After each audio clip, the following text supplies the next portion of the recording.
А перед началом этого ролика мы, команда этого канала, хотим поблагодарить наших зрителей и подписчиков, которые откликнулись на нашу просьбу поддержать предыдущий ролик лайком. Всем вам огромное спасибо за то, что смотрите и поддерживаете нас.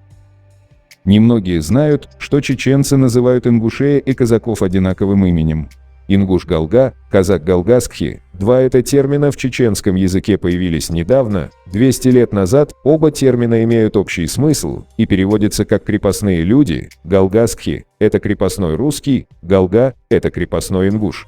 Сегодня поговорим о братстве ингушей с казаками, сложившейся на бедах угнетенных горцев, началом экспансии России на Кавказ.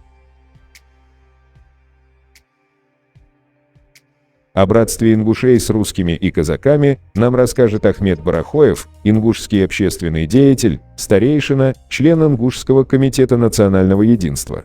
Итак, смотрим. Один момент, когда ингушский народ против русского народа, против России выстрелил. Никогда. Почему? Потому что наши предки завещали жить с братским народом. Это братский народ. Да. У нас словами не разбрасывают. Следующее подтверждение сказанным Ахмедом Барахоевым вы услышите от Абадиева. Абадиев Идрис Урусханович, председатель Мехкхел, полковник казачьего войска Ингушетии. Абадиев, выступая на сцене, говорит следующее: «Мы должны работать вместе с казаками, а не вместе с нами. Они нам обещали, если мы пойдем дальше, они нас поддержат, казаков несколько миллион человек». Итак, смотрим. И благодаря ингушскому народу принят закон реабилитации рыбичьего народу. Благодаря этому закону реабилитирован казачий народ. А своя халчатан закон принятый чхана, что Казахстан Бог мне безвей. Жвей абушан. А своя халчатан закон принятый чхана, что Казахстан Бог мне безвей. Жвей абушан.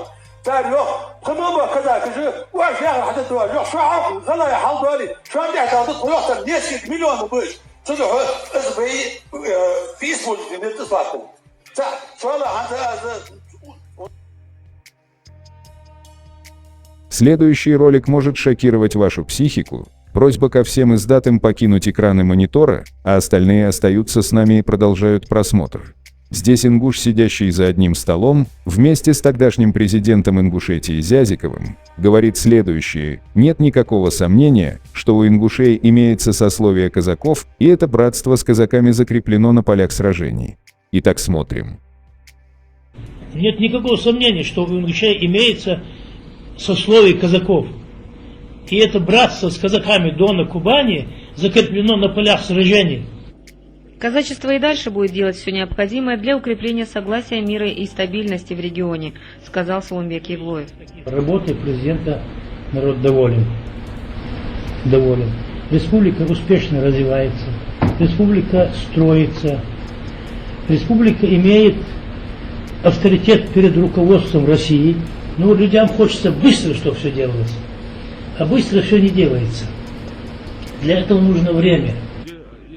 Казаки, скажет Муса Далгиев, потомок известного Уцыгамалса, говорит, они национальность, это люди долга, чести, преданности своему народу, стране и родине. В конце встречи казаки предложили президенту Ингушетии вступить в казачье общество, на что наш глава Ингушетии ответил: с удовольствием. Далее мы вам покажем выступление на митинге ингушского активиста из числа протестантов Сираждин Султыгов.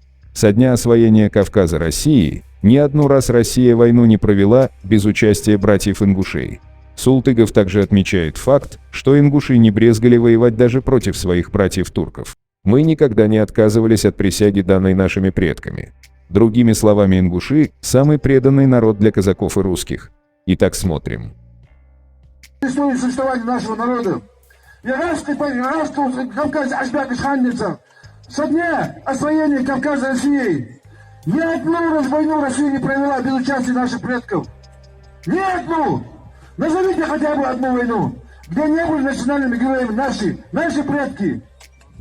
Начиная с Тунецкой войны даже, будущие мусульмане воевали на стороне России с турками, с Османской империей. С Германией, империалистическую войну, гражданскую войну. Мы всегда были с Россией. Мы никогда, договор подписан нашими предками, мы никогда не отказывались от этого договора и никогда не продавали этот договор. Ни на шаг не ушли от этого договора. Теперь сопоставьте территорию периода прихода сюда России и сегодня. Здесь ингушская женщина рассказывает, как русские строили станицы на территории ингушей и укрепляли свои позиции, а ингуши входили в состав казачества с тех самых пор. Итак, смотрим.